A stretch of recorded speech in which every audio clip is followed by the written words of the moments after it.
In this video, we are going to go over one of the most important skills that allowed me to clear over $100,000 a month in commissions as a sales rep. No, it's not objection handling. No, it's not tonality.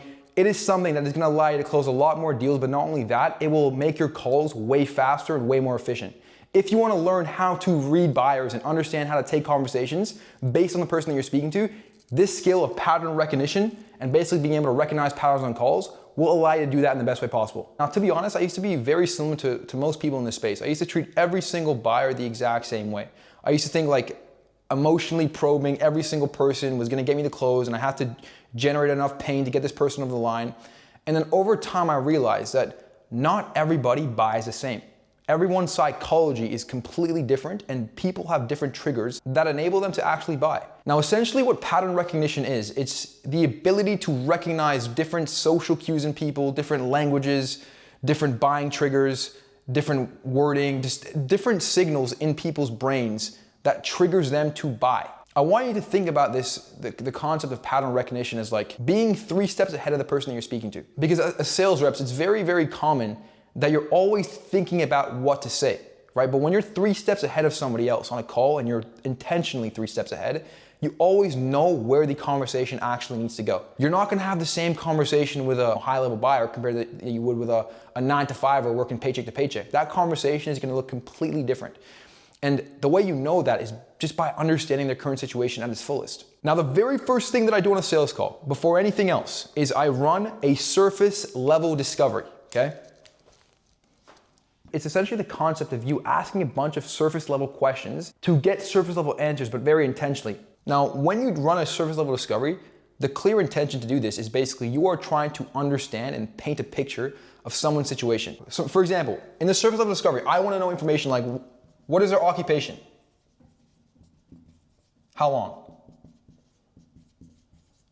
How much money do they make?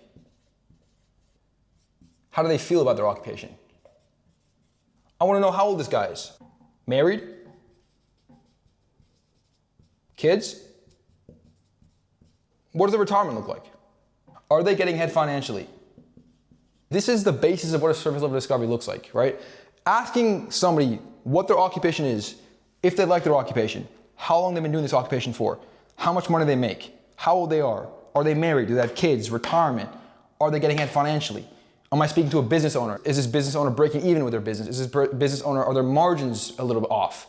What do they do before their business? There's just a bunch of questions that you can ask in the first 5-6 minutes of the call to paint a clear picture of what someone's current situation is. Because I'm a big believer that before you can get any sort of desired outcome, you have to get a clear understanding of what someone's current situation is. Now, as you start asking questions like this, what's gonna happen is you are gonna get different answers, and you are gonna be able to recognize different patterns in what they say. It's like you're gathering data on a person, right? You're gathering data on who this person is. Are they an emotional buyer? Are they more sophisticated? What is their social status? Because if somebody tells me, if I ask these questions to somebody and they tell me they're 40 years old, making $500,000 a year, and they've got kids, they work a decent job, decent work-life balance, we know that this person is not gonna be so much of an emotional buyer. They might have an emotional reasons to be there, but they might buy more with logic, buy with more ROI. Why? Because they're already making money. Like they're not coming out of a place of desperation. If I'm speaking to somebody who's, paycheck to paycheck, has no time with their kids, who's actually not getting ahead at all financially, they're behind on retirement, we know this person's gonna buy with emotion, right? They're gonna show more emotion on the call. They're not gonna be where they wanna be whatsoever. And so as you ask these questions, you are gonna start realizing different patterns for different people, right? And as you take more sales calls and as you do more of this, we then get a gauge on who this person is. Right? I wanna attach different identities to this person. So for example, is this person emotional? For an emotional buyer, you're not gonna treat them the same way as you would for a logical buyer. So if I'm speaking to somebody who's a blue collar worker, working construction, he's got a wife who's pregnant, he's barely making any money. They're breaking their back every single day going to work, trying to provide for their future family. You know that this person is gonna close with a lot more emotion. So you're gonna treat this person with a lot more empathy and more sympathy. You're gonna ask a lot more emotional probing questions. You can ask the cost of an action question, right?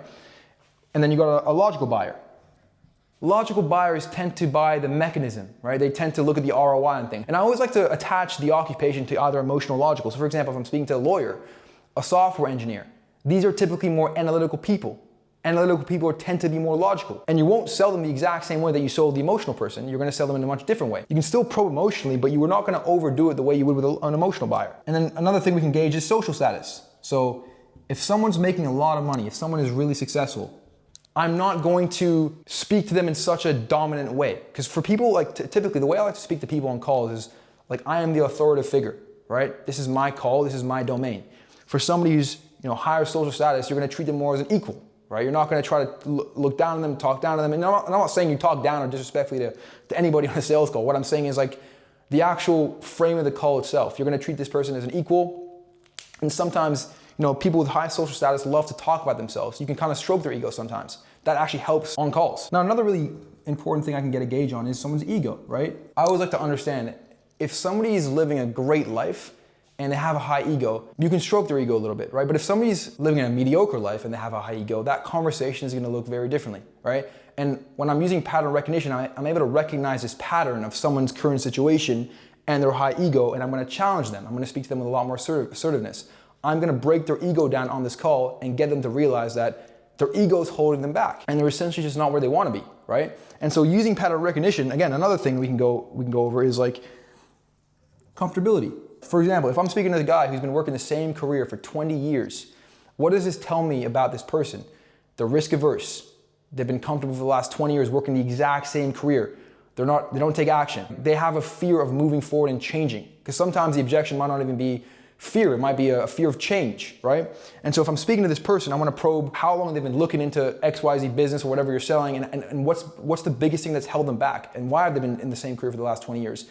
And what's changed now? Like, I want to understand someone's trigger moment. Because at the end of the day, if somebody's been working the same career for 20 years and they all of a sudden want to change and do something else, something must have happened in their life where they realized like what they were doing was not getting them the outcome they wanted to get to. So let's tie these all together, right? If I'm speaking to somebody who's 62 years old, working the same career for the last 20 years, making okay money, do they have to work this job for the rest of their life? Is it a potential reality? When can they retire? What does their retirement even look like? How much money they're going to make in retirement? All these different things, all these different answers lead me down different paths.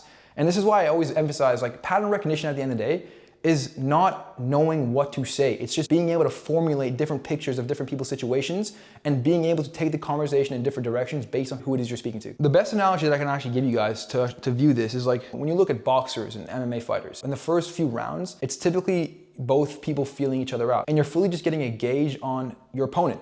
Even when it comes to objection handling, like if you are able to basically have this skill, you will be able to predict objections. And I always say like, I don't really believe in like pre-handling objections. Like you can't really ever eliminate an objection from coming.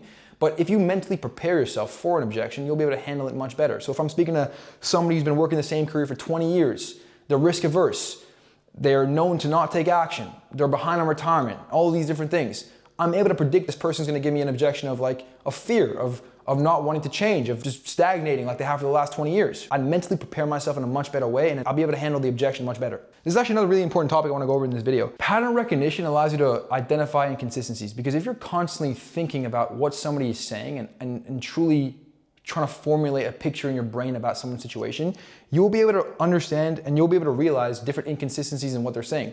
Because for example, if I'm speaking to somebody and they're telling me about their situation and it just doesn't make any sense, I'm gonna call this person out and say, speaking to you for the last 6-7 minutes, man, I still don't understand why we're on this call. Like, what you're saying to me just doesn't really make any sense.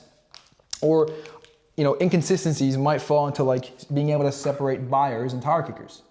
And typically somebody who's really inconsistent with their answers, if they're saying stuff that just does not make any sense and you try to reframe it and they keep saying stuff that just doesn't make any sense, that person typically might fall under the category of a tire kicker. And with tire kickers, you want to save your energy. You don't want to give the exact energy that you would to a buyer. If I'm speaking to somebody and I call out their inconsistencies, and they actually are receptive to that, and they're responding to me calling them out, they're gonna fall under the category of a buyer.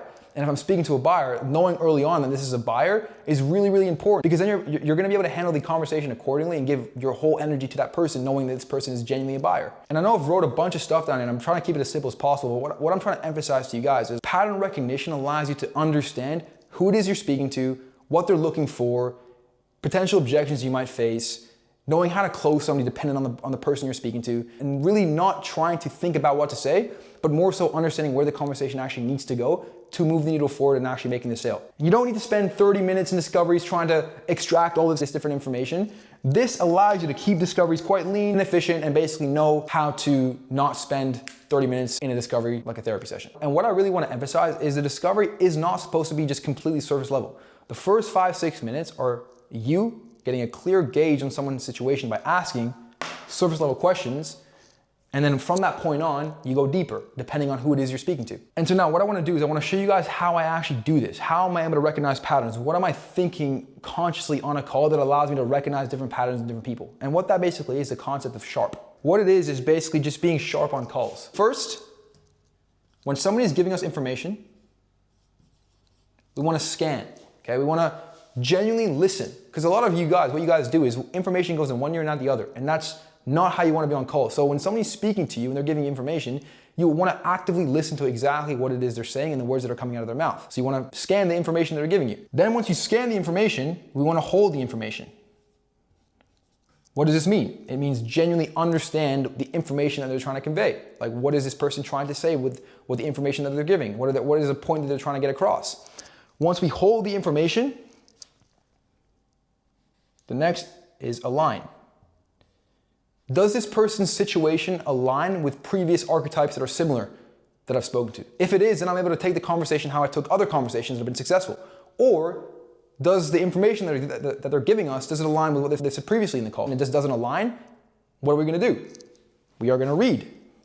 Now the orange sharp is just reading the room. Like if it doesn't align, I have to read the room, and you have to be fully aware of what this person is saying and how it doesn't align. And once I'm fully aware that it doesn't align, the last part of sharp is probe.